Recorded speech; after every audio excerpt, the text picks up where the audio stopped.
Okay, hello mga kurban.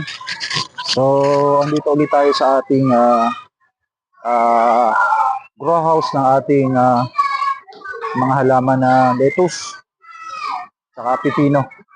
So, meron na tayong bunga dito ng pipino na mga ilang araw na lang ay aanihin na natin to. So, itong batch ng ating lettuce ay possible natin to maani ng Pasko or after ng Pasko. So, titingnan natin kung yung ano niya, dahil hindi na ako naglalagay ng ng palatandaan dito. Ang lagi kong tinatandaan dito yung ating tantiameter natin kung kailan natin i-harvest. So pagkatapos natin itong may harvest nito, meron ako ditong panibagong punla dito sa kabila. So ito ay nasa na to 10 days old.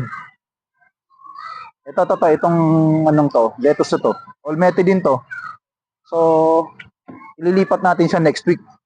So pwede na siyang ilipat pero ayaw ko muna pilitin dahil meron pa naman tayo. Yan. Meron pa naman. Kaya diyan ko muna siya. So possible niyan next week, yan na yung i-harvest natin. Yan yung ipapalit natin diyan. Ito pang na to pang New Year to. New Year niyan. Next year na yung nito. So itong pipino natin, may i-harvest na natin to next week. Napakaraming bunga niyan. So meron din ako ditong pechay na pwede natin ilipat. Pinag-iisipan ko pa kung saan part ko ito ililipat Ito, pechay to. So pwede na rin siyang ilipat pero mas paanoin ko pa siya. Medyo palalakihin ko pa ng konti para mas matibay na pagka inilipat natin kapag naarawan o kaya nainitan siya ay matibay na siya. Meron din ako ditong ilan na mga pinunlang okra. Ilan na okra yan. So ililipat din natin siya. Lalaki na. Ayan. So ganun lang yung setup natin dito sa ating grow house. So hindi tayo yung talagang production na napakarami. So isa yun sa naging naging diskarte na hindi tayo mawawalan ng tanim dito sa ating grow house.